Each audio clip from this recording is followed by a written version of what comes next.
Hello everyone, welcome to Ayurveda world. अगर आपने हमारा चैनल सब्सक्राइब नहीं किया है तो सब्सक्राइब करें।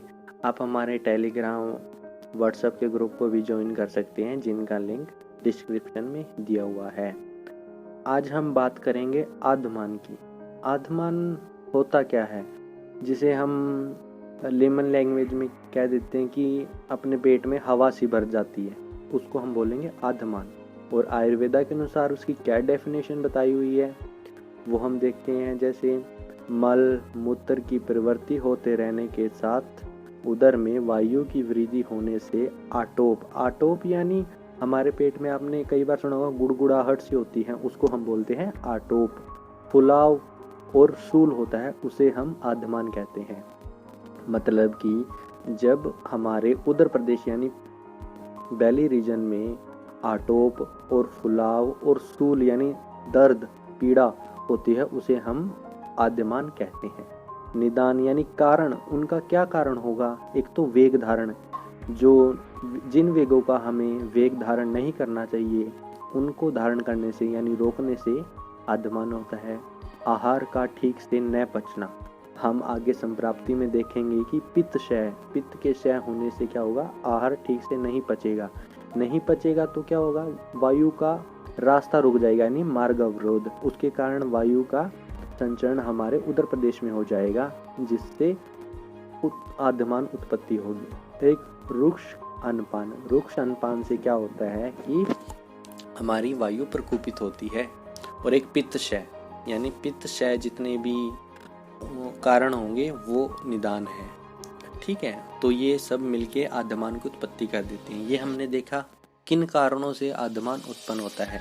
अब हम देखते हैं इसकी संप्राप्ति मतलब कि इसकी पैथोजेनेसिस, निदान से लेकर आधमान रोग उत्पत्ति का एक साइकिल होता है, उसे हम बोलते हैं संप्राप्ति। तो क्या है निदान सेवन, हम निदान सेवन करेंगे, उससे क्या होगा, हमारे पित्त का क्षय हो जाएगा और आहार का ठीक से न पचना। अगर आपको पता होगा कि हमारे आहार का पचना पित्त के ऊपर निर्भर करता है, अगर पित्त का क्षय यानी कम हो गया तो आहार ठीक से नहीं पचेगा और उससे फिर क्या होएगा, वात वृद्धि क्यों होगी, क्योंकि वो जब अनपचा भोजन है वो मार्ग अवरोध करेगा। ठीक है, उससे फिर उदर में वात का संचय, अगर वात का मार्ग रुक गया तो वो कहीं नहीं जा पाएगा, तो हमारे उदर में ही संचित हो जाएगा और उसे हम कह देंगे आधमान। ठीक है, अब आते हैं इसके सामान्य लक्षण जो हमें पेशेंट में देखने को मिलेंगे। आटोप यानी उसके पेट में गुड़गुड़ाहट होगी। उदर शूल, उसके पेट में शूल भी होगा। उदर उत्सेद, पेट पूरा फूला फूला सा दिखाई देगा आपको। और पक्वाशय शोथ, ये हो गए इसके सामान्य लक्षण। और इसके आचार्य सुश्रुत ने इसके भेद भी बताए हैं। आधमान, प्रताधमान। आधमान तो उसे बोलेंगे जब अपनी नाभि के रीजन यानी उससे नीचे जब उत्सेद होगा यानी फुलाव होगा तो उसे बोलेंगे आधमान। और जब ऊपरी भाग यानी अमाशय नाभि से ऊपर वाले रीजन में फुलावट होगी अपने उदर की, तब हम बोलेंगे उसे प्रत्याधमान। ठीक है, आधमान और प्रत्याधमान यानी आधमान नीचे से रिलेटेड है और प्रत्याधमान ऊपर से रिलेटेड है।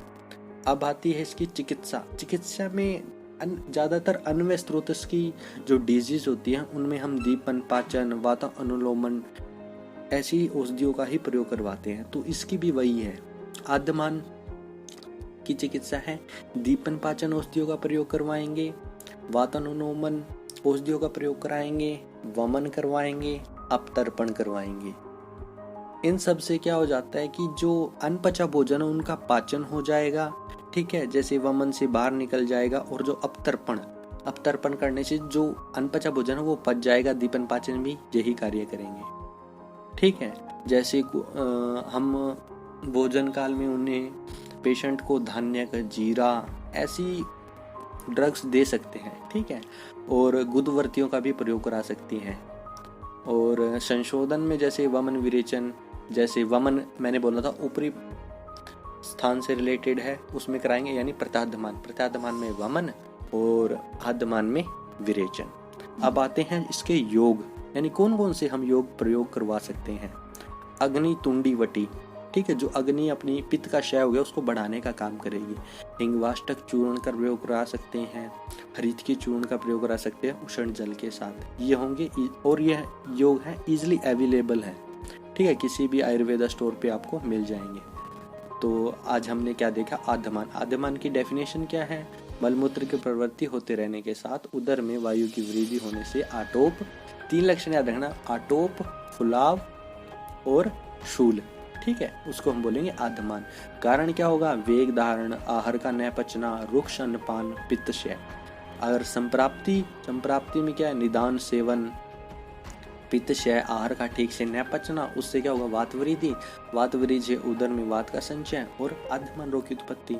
लक्षण मतलब पेशेंट में हमें क्या सिम्टम्स देखने को मिलेंगे, आटोप, उदर शूल, उदर उच्छेद, पक्वाशय शोथ। भेद आद्यमान और प्रत्याद्यमान। आद्यमान निचले पार्ट से रिलेटेड, प्रत्याद्यमान ऊपरी भाग से रिलेटेड, यानी अमाशय से फुलाव होगा।